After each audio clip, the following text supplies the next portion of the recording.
next speaker is a rare species. Of course, the name is unbelievable because if you are not a Hungarian, you cannot pronounce it. Szabolcs Kéri, who is the rare species because he is a practicing clinician and a scientist. And this doesn't exist anymore.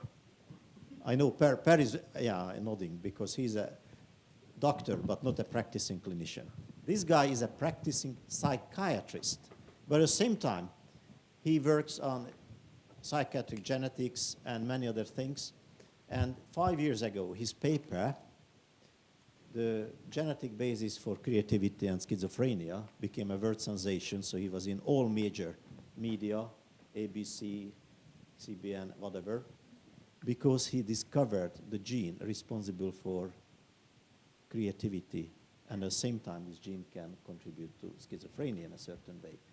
Of course, he will explain not this thing now, you should read this paper, but he will talk about something else. But anyway, Szabolcs is the unique species, so look at him. He is still seeing patients in a clinic and at the same time doing research. That's something special. Dear colleagues, ladies and gentlemen, I'm really delighted to be here and to have this opportunity to share some of my thoughts, scientific results, and ideas with you today. So far, we had several excellent talks about how the brain can process information, for example, visual information or complex social information, and how the building blocks of the brain may exist from the basic neuronal circuits. Now we move on, and I try to show you how the brain perceives its own internal environment. Everybody knows that the brain cannot be separated from its own body. It's a very old debate in the philosophy of mind, the brain in a vat, or the brain in a jar, which means if you separate your brain from your body and then you put it into a jar or a vat, will it be the same or not? What about our feelings, emotions, and thoughts in such circumstances?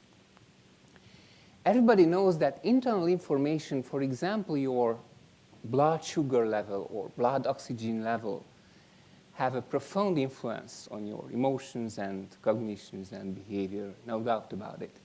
This is the basic principle of a holistic approach or homeostasis or interception. Moreover, not only information from your internal organs, but information from all old friends or old enemies living with us can affect brain functions. And these are the microbiota, the bacteria, the viruses that exist in your gastrointestinal system, for example, and have a direct connection with brain functions. So first of all, this question is important from a philosophical point of view, but this question also has a critical relevance for our understanding of mental illnesses or mental disorders, which is a more practical point of view, with a special reference to stress and trauma-related disorders. So today, I would like to show you some very few data about how the complex interaction between the social environment or brain and body can be disturbed in these diseases and what kind of information we get from these mental illnesses. If you want to have some kind of concept about how stress can lead to different extreme human experiences, thoughts, emotions, and behaviors, you should consider at least two dimensions of these stresses and traumas. The first is how safe our environment is. It can be totally safe, which is a very rare condition in the world, or it can be life-threatening. This is the intensity of the stress. The other dimension is how predictable our environment is, from a totally predictable to a totally unpredictable environment that can happen. So when these two factors come together and you have a life-threatening level of stress, which is totally unpredictable and uncontrollable, then everybody, almost everybody, will experience some intense anxiety, some nightmares after this traumatic stress, and even some people in a chronic stage of these conditions can experience social isolation, depression, and seriously impaired cognition, including learning and memory. Major depressive disorder is a more common form of stress and trauma-related disorders. And major depressive disorder can be elicited not only by such a serious, life-threatening stress conditions. In the real clinical practice, everybody knows that these two conditions are not so strictly separated. We talk about mental disorders and illnesses because it makes us easier situation to have some clinical decision. But in the real life, they are, how to say, normal human experiences of emotions, thoughts, and behaviors that can change and can have a huge range from a totally normal, which is rare, to the totally abnormal, which is also very rare. Our current understanding of mental disorders, including PTSD and MDD, is based on the fact that these are the diseases or disorders or alterations of the brain. Well, this understanding is not so straightforward or taken for granted, because, for example, in traditional Chinese medicine, the brain functions are quite distributed. For example, what we consider as a brain function was distributed among the 5 Zhang organs in the traditional Chinese medicine, and brain diseases are also considered as systematic diseases of the body. From a clinical point of view, the traditional Hindu medicine has a very important message. And this very important message is that the brain, which is the storehouse for sensations, movements, and rational processes, can have an influence on our body functions, and we can use such kind of two-way communications as a form of treatment. This figure shows you the basic difference between the Western concept of brain, body, and environment and the Eastern holistic view. It's interesting that even the Western tradition did not consider the brain as a sole storehouse of what we call affective and cognitive and social functions today. For example, according to Plato, the neck of the human neck is a very important organ because it can separate different parts of the mind systems, because the soul, not to use it a scientific term, only in a philosophical term, are distributed in many parts of our body. And the same was true for Aristotle. But I don't want to go into the details for philosophers and how enlightenments, rationalism, and empiricism resulted on our current understanding and point of view in the brain.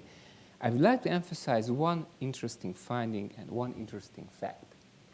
Today, the most widespreadly used psychotherapeutic technique in the clinical practice is CBT. This is cognitive behavior therapy, which is based on the assumption that our thoughts can control our emotions and can control our body functions.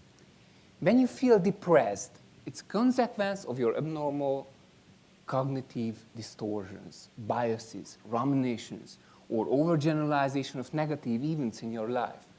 When you're anxious, you overgeneralize fear signals. And if these factors can be controlled by thought and can be changed by training, then we can use it in the clinical practice.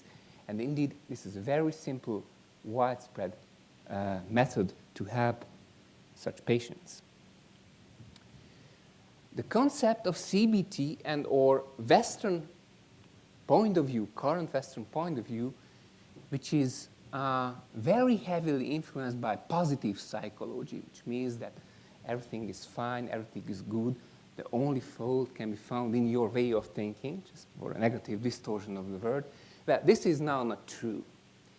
There is a serious turn in the modern psychology stating and acknowledging that there are events in life, tragedies, violence, wars, natural disasters, that are real, they exist, we have memories for that, we have some kind of depressive or traumatic realism, which is a clinical fact, and in such cases, the CBT can hardly be used. Then what can we do in such patients? For such patients, the mindfulness-based approach is more and more popular, even in Western medicine, And this kind of approach is based on some kind of meditation techniques. Of course, it's changed, it's reduced, it's simplified even for Western clinicians to use. But the key in this kind of treatment, which is often combined with CBT, is not something like changing of thinking. In this case, the first thing you should do is remember. Remembering is a very important fact in it. And then, when you reflect these mental objects, thoughts, feelings, impressions, images, you try to make some mental distance from them, just looking at them with your internal eyes as if they were objects in a so-called non-judgmental and non-elaborative manner, and then you let them go away, fly away as birds, and clear your mind. Well, before you believe that I'm something like a New Age guru or Eastern style psychiatrist, I would like to emphasize that CBT and the combination of CBT and mindfulness treatment is a so-called evidence-based treatment of major depression and related conditions, and can be found in a very nice guideline, which is something like a Bible or the horror story for the Western physicians, because this guideline is very strict, and policymakers, decision makers, and economists use this guideline to decide what kind of treatment is supported and what kind of treatment is not supported by healthcare systems. So CBT and mindfulness is an evidence-based technique. Just I would like to show you a very brief moment about an unexpected meeting in East and West. And this unexpected meeting is related to Raman Mohan Roy, who was a very famous religious, social, and educational reformer and leader from India. And interestingly, theologians and historians documented that the meeting point between his point of view and the Western tradition was in Transylvania, which used to be a part of Hungary and a part of Romania right now, and the so-called Unitarian Church of Transylvania. It was a very early point when this kind of thinking was spread to Europe. This is a Unitarian church in Szeged. The photo was done by me. It's still working. People still use it, and it's very hard to get into this church, and it's a still living tradition. Okay, so what kind of scientific questions we're going to have after this short introduction? First of all, the question is how this CBT combined with mindfulness technique can impact brain functions and cognitions. How is it related to changes in our body during such treatment, with a special reference to this mysterious microbiota gut-brain axis?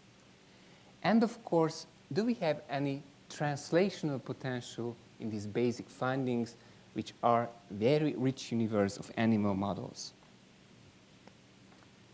What is this human microbiota gut-brain axis?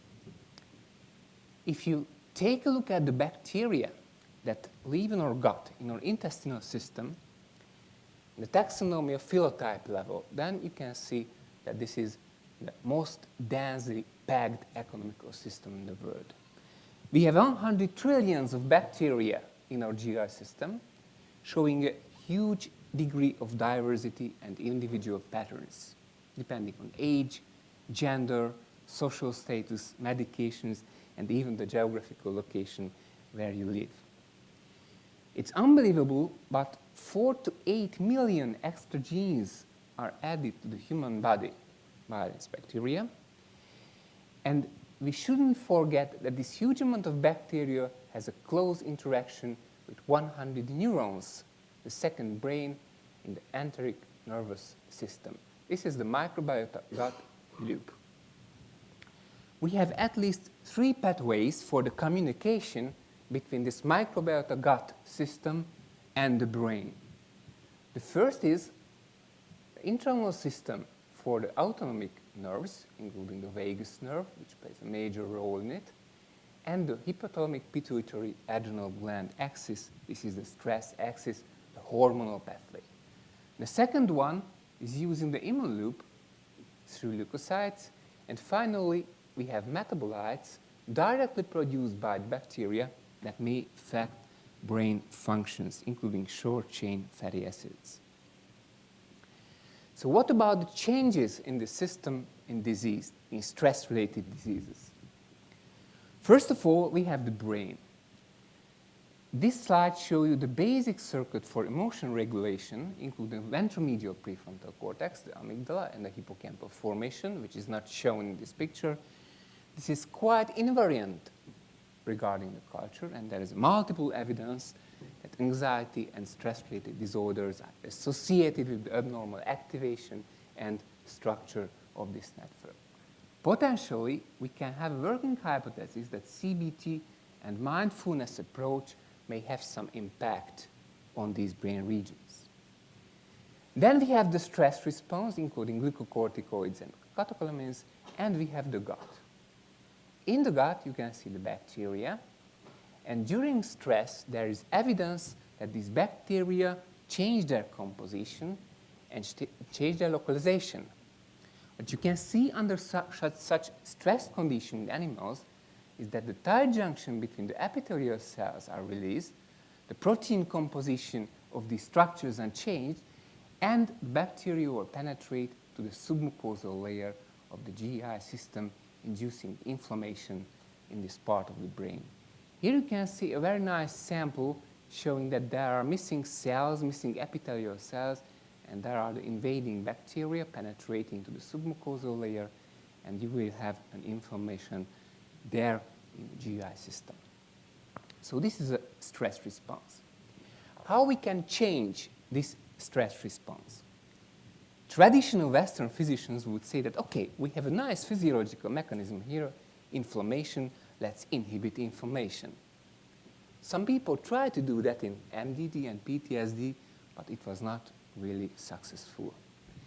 A little bit more alternative physicians would say that let's try to restore the microbiota and let's try to use bacteria that are good for you. And it's not a joke, some experts call these microbiota psychobiotics because they can have an impact, potential impact on the psychological functions. It's a scientific term published in peer-reviewed journals. Okay, my point of view is just to start to train the brain, start to change the brain using CBT and mindfulness approaches. And let's take a look at this system, how it changes, whether it changes at all during such treatments. And now here is the first real scientific question, how to measure this kind of changed intestinal permeability, the stress response, and low-grade inflammation. There are two basic approaches. The first approach is something like an agnostic multivariate analysis, which means that you can measure everything you want. You can use some fancy statistics on it, and it finally turns out what will be significant and what will be not significant. There are many studies like that. The problem is that sometimes the significant results have no biological relevance. Nobody knows what the genes factors do. You're just standing there and saying, wow, it's interesting, but what to do that? The second strategy is to use biologically founded hypotheses about the key factors that may play a role in these processes and have a more circumscribed investigation. What we try to do is a combination of these two approaches. The first question is how we can detect in living human subject that intestinal permeability was really changed and there is a bacterial translocation in the GI system. The most sensitive and most appropriate approach for that is to detect the bacterial ribosome RNAs in the human blood, which normally cannot be seen. So if you are positive for such copies, it means that there is some degree, some kind of bacterial invasion in your circulation. And these kind of bacteria are recognized by primary immune cells, including macrophages. We have fancy receptors for that. These are the toll-like receptors recognizing the bacterial lipopolysaccharides, and they will initiate some kind of immune response. It's much more easier to measure a low-grade peripheral inflammation in humans because we have very dedicated and very widespread parameters for that. For example, CRP, C-reactive protein, which is produced by the not too intelligent liver, is measured by clinicians for decades, or interleukin-6, IL-6, which was first recognized as a transmitter molecule between leukocytes, white blood cells, but now it's more considered as a hormone, and you can detect it in systematic circulation. And finally, what will happen within the leukocytes under such a stress response? For example, you will have key genes regulating the cortisol receptor change expression, other genes that are real hubs in this signal transduction system. And from these hubs, maybe NF-kappa beta is the most important factor. There are animal studies showing that increased expression of NF-kappa beta in leukocytes and the hippocampal region change parallelly during stress and inflammation. And if you inhibit, if you knock down this transcription factor, then depressive symptoms in animals will be eliminated. And finally, just not to forget this bottom-up approach, this big data approach, we have a panel, the BioM10 panel, which was developed by Bob Niculescu in Indiana University, and we use this panel with him together. It consists of 10 items of transcription factors, and this is a minimal panel to detect such kind of stress-related immune activations in lymphocytes and, according to animal model, in glial cells. Here is the animal model. It's a big summary. You have a stressed rat, and in this stressed rat, you can measure an increased concentration of lipopolysaccharide from bacteria and lipopolysaccharide binding proteins in the blood of the animals, suggesting a bacterial translocation and penetration. If you take a look at the mesenteric lymph nodes of these animals, you will see a nice colony formation of leukocytes, also indicating that there is a bacterial translocation.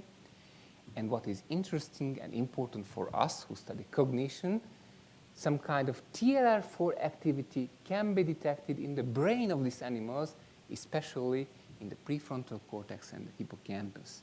In rodents, it's not really good to talk about prefrontal cortex. Prelimbic and infralimbic cortex is a much more appropriate expression. So TLR4 receptors can be found in the brain, can have changes, and it can be correlated with the behavior alterations of the animals. So the key question is, this animal model is good for us. Clinical practice, can you use it? Is there a translational potential in this animal model?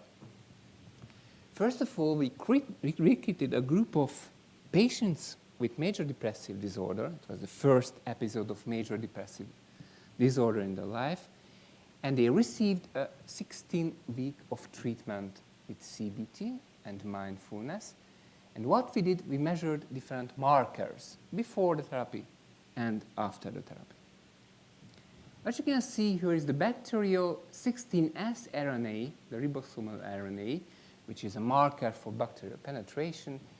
And before the CBT, MDDT, one is for first time of investigation, we observed an increased number of copies by PCR in the blood of the patients, and it was somehow decreased after the CBT.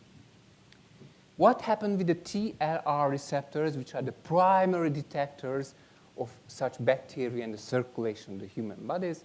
Just take a look at this is the TLR4 receptors as measured by qPCR from leukocytes, and also there was an increased expression which was declined after the therapy. As a control condition, we measured TLR2 receptors, which are quite different and can recognize gram-positive bacteria. There were no changes in this receptor. Here are the control conditions. These are healthy controls, tested 2 times, just to show you how stable these measurements are, and they are quite stable. What about the BioM10 panel? Here are the transcripts that are included in this BioM10 panel. They are related to growth factor, cytokine signaling, and can be detected in leukocytes and glial cells. I don't want to go into the details how we score that, but 100 is approximately the normal, or healthy controls were somehow about 100, and the first episode MDD patients showed very, very low scores, which was drastically elevated after psychotherapy. And finally, the NF-kappa beta, the key transcription factor linking inflammation and brain functions, also before and after therapy, we observed a decline in leukocytes by using qPCR. So what about the correlation between these changes and the changes in the clinical symptoms of the patients that can be scored by independent raters after a psychological interview and can be put into numbers using the Hamilton scale, which is a very standard and old scale for depressive symptoms? In this figure, if you can see negative scores for the Hamilton scores, it means that there was a decline, a decrease of symptoms after the therapy as compared to the pre-treatment phase. And here are the changes in TLR4 expression, the protein level, RNA level, and the NF-kappa beta expression at the RNA level.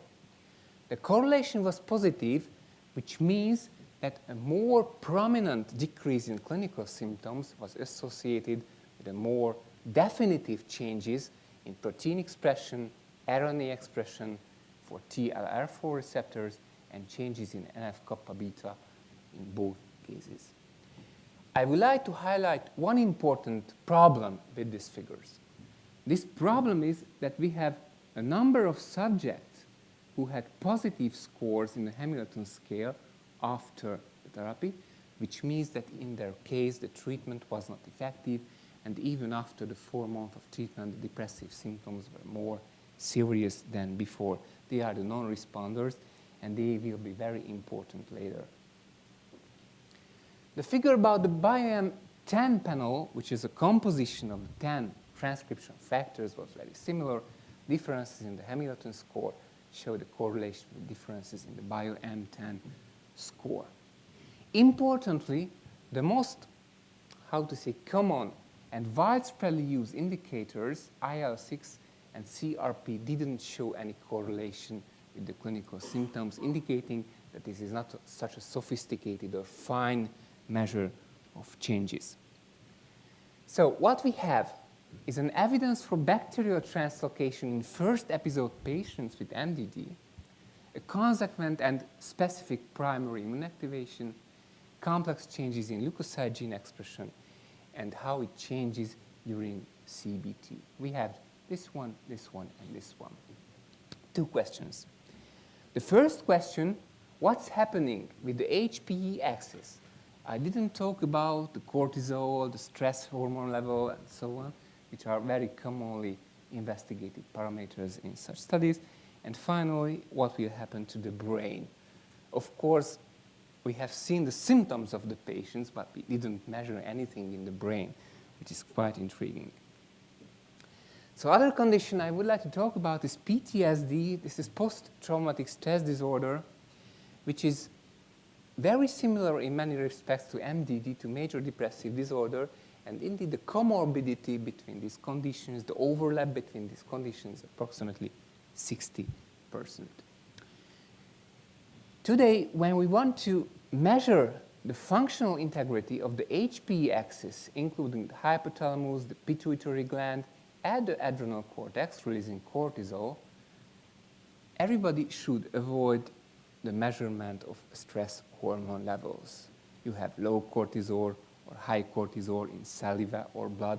This is not informative, despite the fact that many studies in the psychological literature use these parameters. Gene expression changes, for example, in the hippocampal formation in animal models or in leukocytes in humans. It's much more informative. And now there is an increasing number of genes discovered which are related to this stress hormone action, including receptors for non-genomic action, cortisol modulators, and other inducible genes.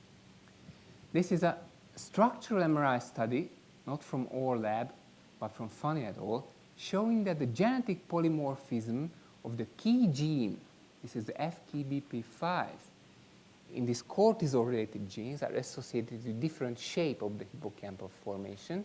And also animal models clearly indicate that FKBP5 is densely expressed in the amygdala and the hippocampal formation. What is this FKBP5? Why is it particularly important regarding the effect of cortisol? Because this is a very potent regulator of cortisol receptor activity and sensitivity, and if you have a decreased expression of this gene, then the sensitivity of the cortisol receptor will be much, much higher. Okay, let's see the correlation between the brain structural changes and these peripheral parameters of inflammation and stress response. Well, there is a temptation to use voxel-based morphometry, but I would suggest each and every clinician to avoid that method because under clinical circumstances it's extremely noisy and it's very hard to replicate the results. Instead, what I like is a free surfer, which is, I would say, automatic measurement from brain volume. Of course, you should validate it visually by an anatomist, but under clinical circumstances, you can get good results with such kind of softwares if you take into consideration that the same operation system and the computer must be used for two measurements, because if you use different operation systems, then you will have different hippocampal volumes. So in a PC and the Macintosh, the hippocampal volume will not be the same. Okay, so what we found, here we have the hippocampal volume, the amygdala volume, and the medial orbitofrontal cortex volume in PTSD patients before and after CBT.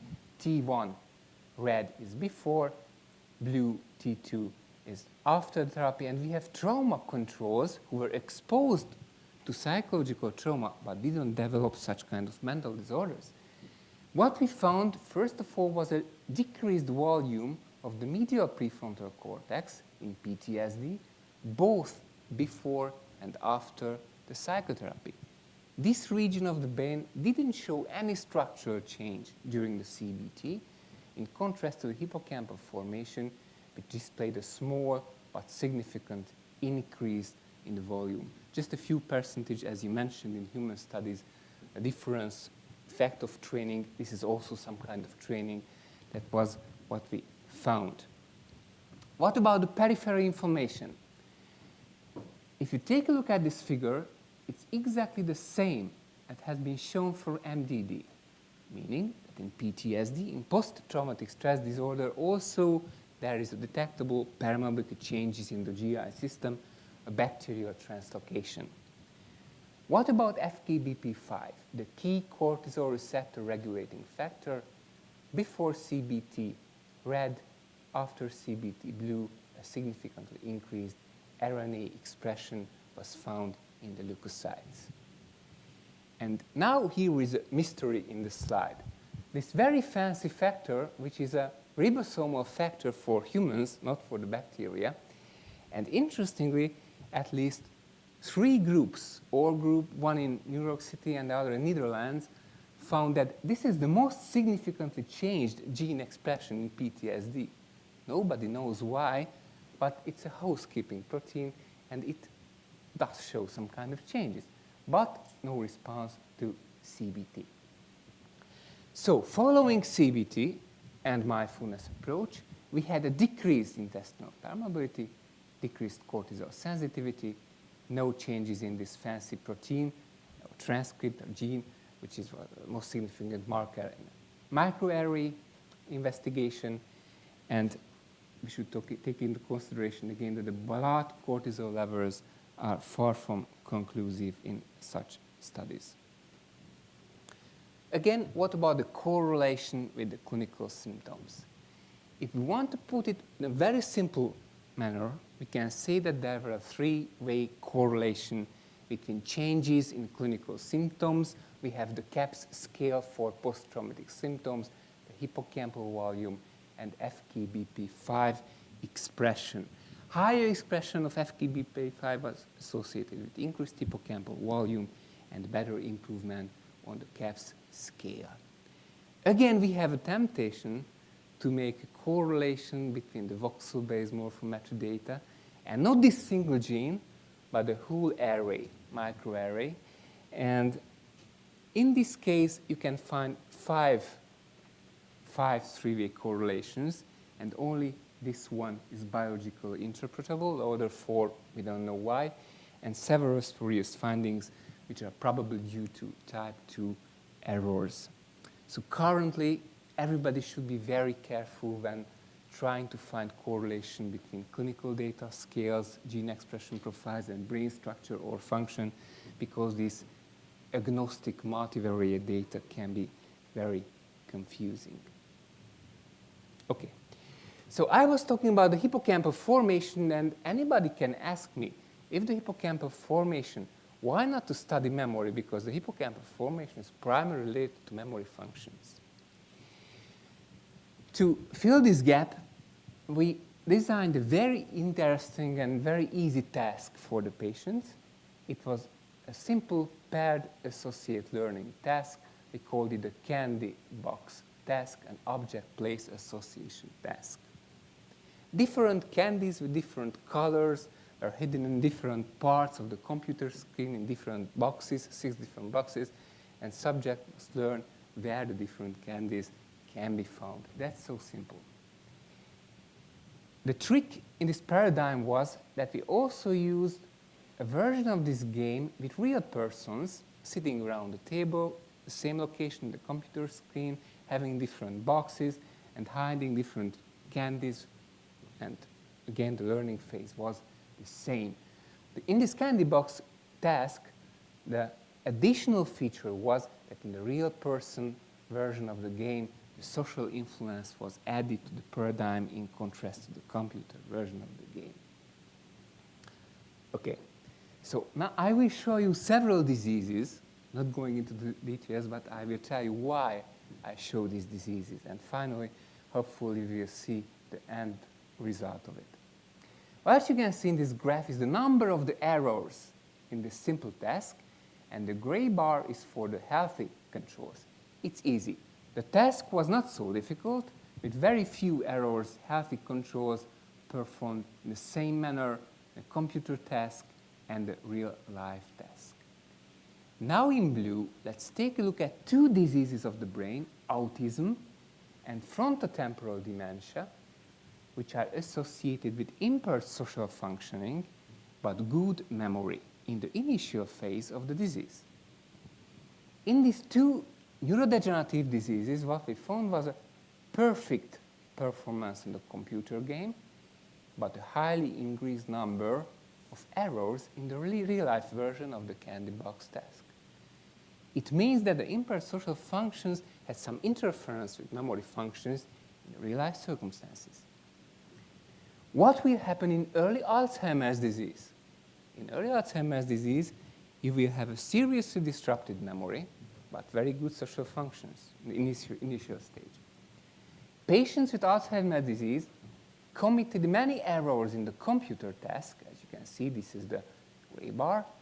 And there was a drastic decline of number errors in the real-life version of the task, which means that the social circumstances, the social context, could boost the memory of these patients. And what's the situation with the PTSD patients before and after CBT? T1 is before, again, T2 is after CBT. Well, in the computer task, they committed more errors than the controls, and there was a slight decline after the psychotherapy, indicating that even basic memory functions were improved, but the difference between pre-CBT and post-CBT scores was the highest in the real-life version of the task, and additionally improved social information processing capabilities helped these patients to achieve a better results. Okay, so in post-traumatic stress disorder, which is similar to MDD, we found an increased gut permeability and enhanced cortisol sensitivity at the level of receptors and a decreased hippocampal volume. And some of these phenomena were changed during psychotherapy. We also seen that basic memory functions, paired associate learning was boosted, especially in a social environment. Now, let's leave the psychiatric diseases and let's take a look at so-called normal, healthy people. What about the influence of cognitive training on the brain structure of these healthy individuals, how life stress can change it, and what kind of molecular mechanism may stand behind these factors. In animal models, we have many evidence, but in humans, there are no studies published regarding this issue. Well, how to test cognitive abilities in humans and trainings? For example, we can ask them to play video games for 2 months, at least half an hour a day. This is Super Mario and this is Mahjong. It's a Western or the Eastern version of the task. Both of them require very nice spatial abilities, very nice selective attention, and very sophisticated cognitive processes.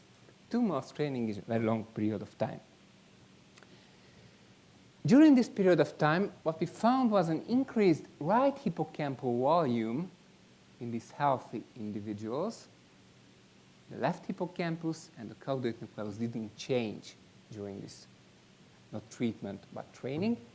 And there's a voxel-based morphometry results from another group showing similar results, hippocampal region and the dorsolateral prefrontal cortex.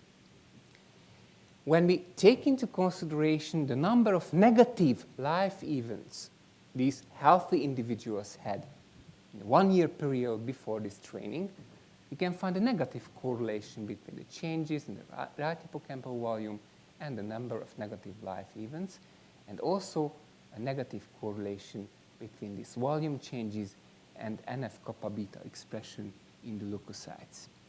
It's very important when you put together these 2 variables in a regression model, then the significance of the negative life events will disappear, only NF-kappa beta will be significant.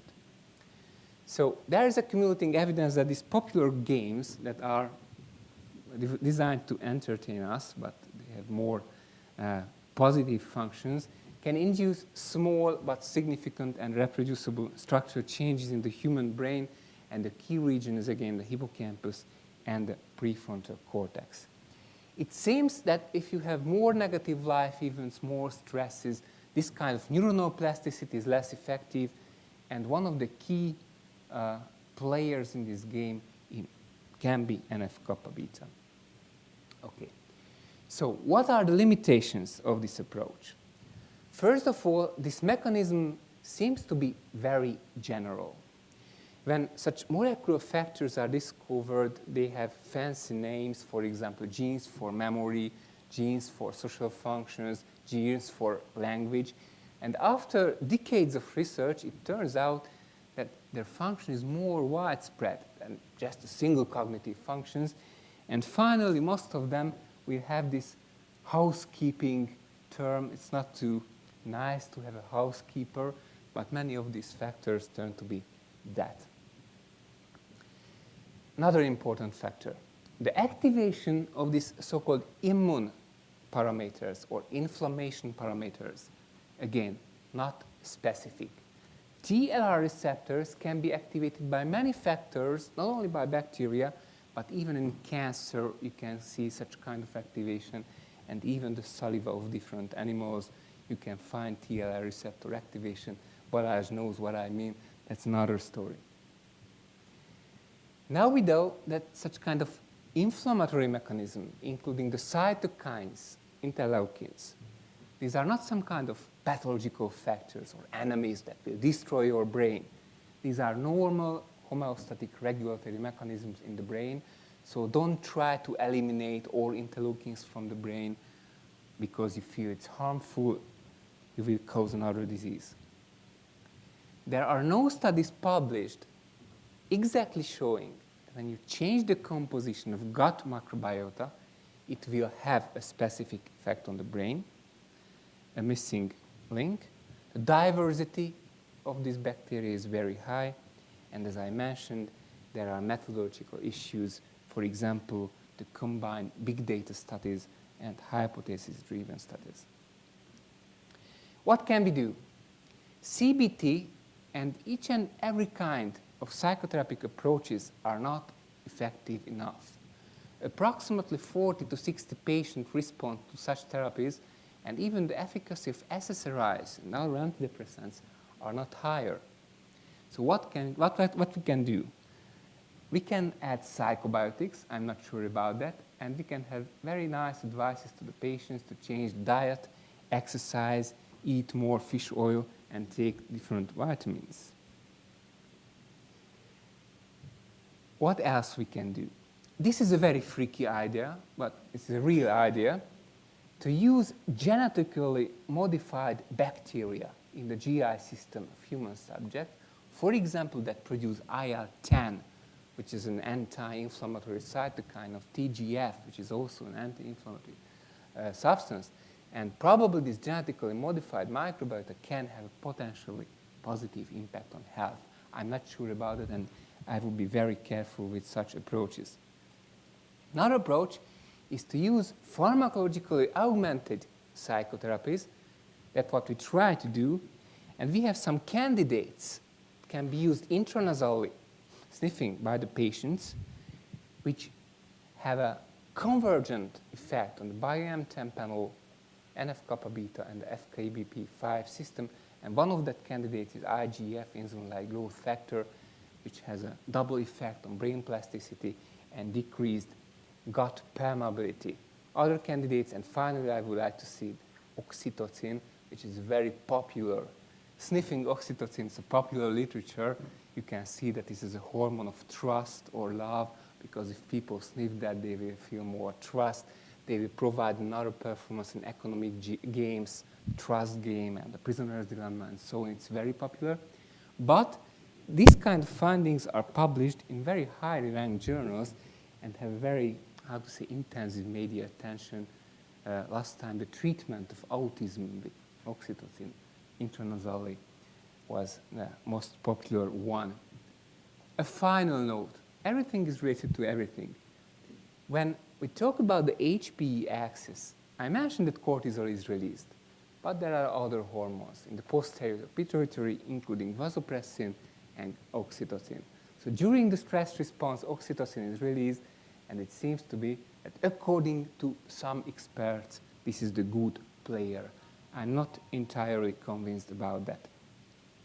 Okay, so acknowledgement. I would like to first thank all the contribution of patients and their physicians. We have a nice lab at the National Psychiatry Center in Hungary. We have a nice collaboration with the University of Haifa PTSD team and a new sister lab, Emotion, Trauma, and Loss Research Group at Columbia University. And the study was supported by the European Union. Thank you very much for your attention.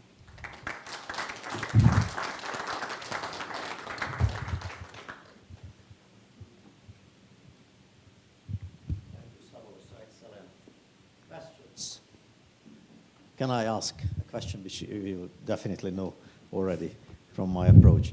We know a new sort of discipline is starting in these years called resilience research. In great tragedies, wars, revolutions, epidemics, and so on, which, of course, cause a terrible stress to the population. 80–90% of the population have negative consequences. They die, they start some diseases, they will have serious stress or post-traumatic stress syndrome and so on. But 10–15% is coming out of the tragedy with a strengthened mind, strengthened body, strengthened health. Is it related to some extent to what you have explained? Yeah. Okay, we did some studies. There were two studies. One in Hungary, we had a big natural disaster, the red sludge disaster, which was an economic disaster. Red flood was spread out from a factory. That was the first study, and the second study was done in Israel. We tested those subjects who showed minimal response to this trauma. They were not really normal. So in other functions, other psychological functions, for example, in empathy, they showed a serious dysfunction. So resilience, psychological resilience should be treated with caution. What you mean is about the post-traumatic growth, which is some kind of spiritual development in people who survive such traumas. But interestingly, such kind of post-traumatic growth phenomena show some kind of correlation with post-traumatic symptoms. So if you experience the hell, of the symptoms, then you're going to have the spiritual development. But the two ones cannot be dissociated. So it's not a black and white issue. Yeah, my question is related to what Balázs just started. But the fact that cognitive therapy and mindfulness actually works shows that you can learn to handle, shall we say, the discomforts or negative issues of life. But our culture is built in a way, especially the modern Western culture, is built in such a way that we tend to avoid everything that is not very comfortable. So, and it was a little bit of a surprise to me that you said, and here is really a role for parents to bring up their children to tolerate not long-lasting stress, but shorter periods of stress. And could we then bring this, shall we call it a disease or a normal reaction, back to normal levels? This is my first question. So there is a large proportion of the population which will end up in your group of being traumatic stress, whatever, categorized according to scores and so on. Can we reduce this by changing our bringing up of our children? Well, regularly when you have somebody, an individual who develop a serious post-traumatic or depressive symptoms, which is not just a normal reaction everybody experienced, then you can find multiple traumas in the past. And very often, social adversity, abuse or neglect during the childhood can be detected, which resulted in no problems in the everyday life. But when this second trauma or stress appeared, a traffic accident, for example, or this red-slash disaster, can boost these symptoms and can lead to a more serious condition, what we call a mental illness. So, as a psychiatrist, you're always confronted with problems of how to measure degrees of depression and degrees of psychosis, for that sake. So it would be lovely if we could just take a specimen of the bacterial flora and say, oh, you're so depressed, because that's a quantitative measure.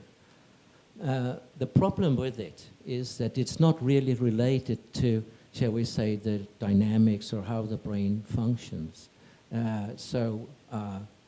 But it might be a product of bad or negative brain function. So one face of it. I'm looking for what would really be a breakthrough would be quantitative methods of putting psychiatric diagnosis, because as you already show, there's a lot of scores here and there, and scores are scores. Yeah, scores are scores, but they can be done properly and improperly, so it's a methodological issue. What I want to say you that I'm completely agree that it's a little bit of conflict between Balázs and me, because Balázs promises some kind of biomarkers from microbiota and blood and whatever. I don't believe in them. I always believe that, especially in psychiatry, but in modern medicine in general, the human interaction cannot be avoided. Or you make a mistake if you try to avoid this interaction. But the global picture can be built from these many pieces, including the blood form markers and even the microbiota. Oh, that's Ushi.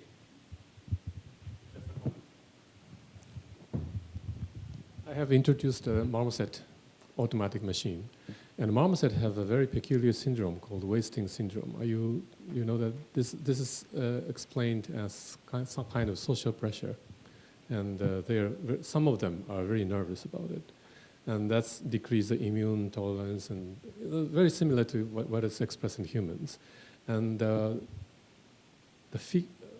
their theory that fecal transplant improve that, and probably something to do with the gut-brain axis and also brain immune system interactions. And with our system, this phenomena is definitely the target of the research at this point, and very pleased to learn that it's have a direct application to the psychiatric treatment. And stress and trauma-related disorders are good targets for animal models, I agree. But if you want to model schizophrenia or autism, that's much more problematic. That's not to that extent. But it is well known that this wasting syndrome is peculiar to marmoset. It's totally unknown mechanism is totally unknown, and everybody is suffering from that. But probably we have some insight that this mechanism can improve it and have some implication for the human applications. Thank you. Beautiful talk. You mentioned at some stage that there were some antigens in the brain which correspond to bacteria, or the effect of the bacteria. Do you think that bacteria are reaching the brain and being present there, or are they restricted to the intestine? In stress-related disorders, there is no evidence that bacteria can reach the brain. What they detected some parts of the bacteria, lipopolysaccharides. These are small molecules that can be found in the wall of the bacteria, and they can be detected in animal models in the brain. There is no human evidence about that.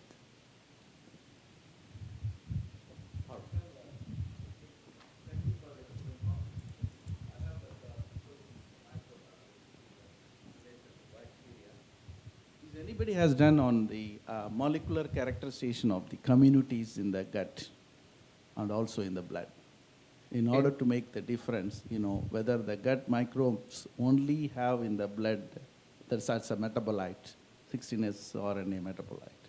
In the gut, yes. In the blood, no. In the blood, we had results from different antibodies in depressed patients. Okay. But the results are not so conclusive. Many gram-negative bacteria appear in the case of major depression. And only there is one study showing that. I don't know whether it is replicable. But they have not characterized the species level. They are not characterized, no. Okay, that is the one aspect we have to explore. Definitely. And the second question is that when we are, normally in the serum, in the blood, we can see only the metabolites, and also we have to see the byproducts of the metabolites that will be more helpful to advise the patients to treat them. This is a suggestion. Okay. So actually, if you consider what kind of metabolites from the bacteria that has a direct impact on the brain, that's an important question. Not by immune mechanism, not by the white blood cells, but directly produce metabolites, then short-chain fatty acids are the most important targets. Right. And there is one fMRI study showing that the infusion of short-chain fatty acids can alter brain functions, functional responses to sad faces in women. That's the only study which is, but hopefully replicable. Thank you. I have two questions. Actually, I'm interested in depression. I have many friends actually that are suffering, or they suffered from depression in the past 10 years or so, or even longer. So, but most of them, I think they all either solve the problem through pharmaceutical ways, drug, or I think one of them used the latest technique, the ketamine solution. You know that, right? Yeah. That's a very interesting issue. I would like to comment that later on. We can talk about that later. I like it. So we discussed two major concerns on that. One is related to the question about why the same kind of stress. Some people are actually develop depression, and some of them actually resistant. Because I know some of them actually we live in the same lab environment and everything, the stress are the same. But some of them, we had at least 3 of them got into depression, but some of them are not. So the question is it related to genetic or related to the experience, like childhood experience, or related to something like they were trained to look at the positive side of the event, trying to be positive all the time. So this is first question. And the second question is related to your slide, the second to the last slide about the new directions, like what should we do? maintain a healthy lifestyle, would that help to beat depression? Like go to the gym and eat healthy, exercise often, like that. And have a very strong support from family, friends, just keep talking about that. Okay, I definitely agree. So the first question was about the resilience. Why resistant? Why some people are resistant? I would say that there are several working hypotheses about that. Genetics. The most well-known genetic factor is a serotonin transporter. Maybe you know the short versus long allele of the promoter of the serotonin transporter that was very popular, not really replicated. The other one is epigenetics. So the current focus in how the methylation of DNA and the histones can alter the expression of different genes and whether they provide you some kind of resistance against depression. And one of the targets of is BDNF, which is an important molecule for that. Lifestyle issues. I completely agree, but my clinical practices suggest that the most difficult thing is to change the lifestyle of the patient. It's almost the brain structure is easier to change, but the lifestyle, I have serious problems with that. That requires a very strict learning and conditioning process step by step, and I understand why it's good. And the ketamine, that's a very important issue. If you give some subanesthetic dose of ketamine to healthy individuals, some of them will experience psychotic symptoms, like in schizophrenia. Then how it can be? Clinicians, if you ask a clinician to rate how the patient was improved in mood regarding the ketamine treatment, and also you score with scales the schizotypal symptoms that are induced with ketamine, just 1 minute, there is a positive correlation between them. It means that two independent clinicians, one is stating that the patient is improving in mood, but at the same time the schizotypal symptoms increase, which is not so strange, but only for the first point of view. Per, something you wanted to add? Yeah, I want to comment upon this for some schizophrenia. So my first question to you is, did you try ketamine yourself? No. In Singapore, no. Why not? Because if you had tried it, you would know that at the doses that's in between, making you anesthetic and just slightly drowsy, you will experience that you are not able to recollect anything from your long-term memory. And the question I have now to you is, do you think that is instrumental in relieving the depression from the patients? Because I could also ask you, well, what is best?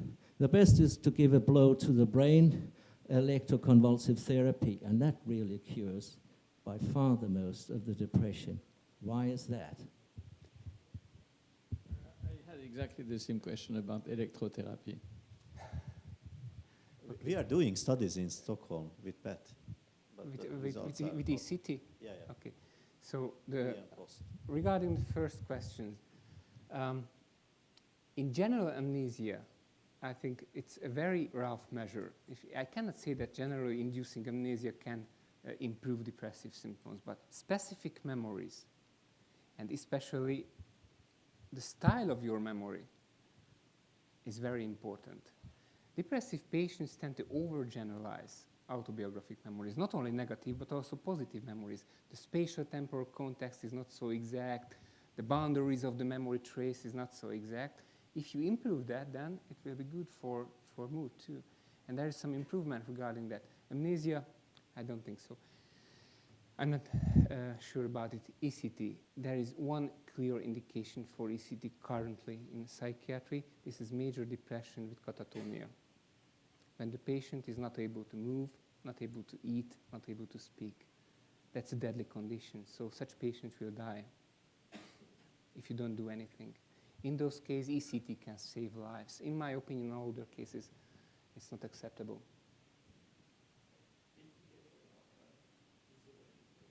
Both.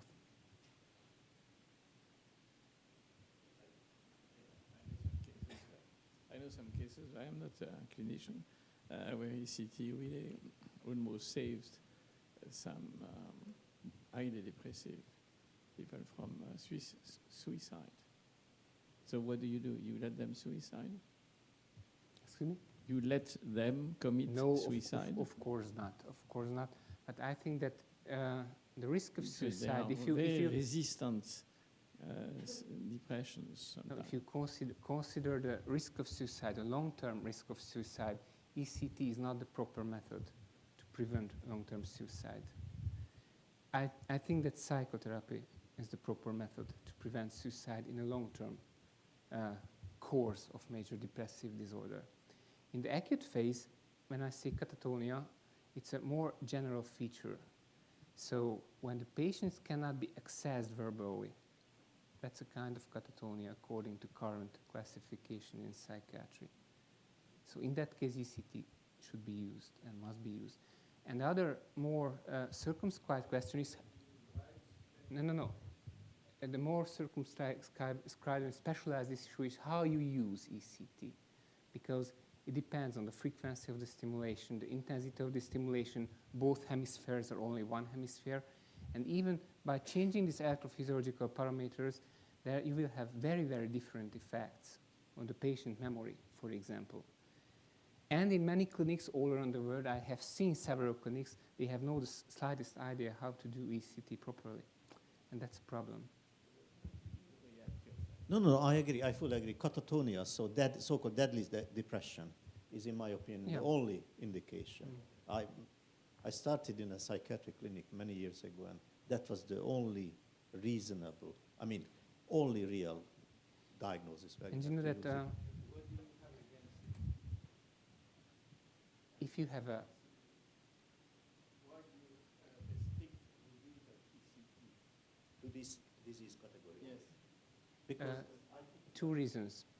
The first reason is the side effect of ECT, including amnesia and personality changes. And the second reason is a more philosophical one. If you use ECT, you do not provide the patient skills, tools, psychological skills and tools to cope with depression. You put him or her in a very passive position, just waiting for drugs, waiting for something to change. But if you use psychotherapy in combination with medications if necessary, you give some kind of skills for the patient to cope with such problems. One example, I mentioned the mindfulness-based technique. It means that you are able to observe your internal representations, feeling, thoughts, emotions as objects from a mental distance. That was the definition. If you can do the same with your suicide thoughts, then it's on the highway to prevent you from committing suicide. I'm fully ignorant in this. Are there statistics which have been well established for this kind of situations where you can, prevent suicide by psychotherapy and other ways? Are there statistics on this issue? Because the outcome of depression is suicide many times. So, in my modest opinion, the only... Because I think it's one of the most evident criteria for curing depression. Okay. So the answer is no. First of all, no, because ECT is very hard to measure clinically. And it's a big debate in psychiatry that ECT has a very poor scientific evidence. In the studies you are doing, do you measure the rate of suicide? In general, I am thinking. You mean depression. that there is some statistics for that regarding psychotherapy can have a positive impact all on the suicide? studies, are there statistics about suicides? Yeah. And the efficiency of the different methods against suicides? Yeah, there is some statistics that CBT and mindfulness approach have protective effect against suicide. And if you want some biology into the picture, then lithium, which is used to treat bipolar disorder, can have a protective effect against suicide even in non-bipolar patients. Okay. Well, if you want to ask about my sample, there are no suicidal patients in that sample, so I cannot show you my own statistics. I don't have statistics, but in the literature there are statistics. claiming that psychotherapy is protective against suicide. Okay. Honestly, when you try to make some kind of interpretation of psychotherapy literature, you have to be very cautious. That's a general issue. Yes, thank you for that very interesting talk. So in regards to the East-West theme of the symposium, I was wondering if you have any thoughts about how your treatment and this mechanism of CBT/mindfulness interacting with gut bacteria may play out in an Eastern sample, given that in a Eastern culture they have different philosophies about what mental illness is. They may respond differently to different types of treatments. And the third factor is that they have different diets, and so the ecology of the gut bacteria might be quite different. And I just was wondering if you have any thoughts about whether this would also apply in a different culture. Exactly. That's a very good research question. And what I would like to emphasize is that in our study, the microbiota, the composition and the pattern of microbiota in the GI system was not really measured. Only one indicator was included, showing that there is a bacterial translocation to the blood. But we didn't measure how the microbiota changed.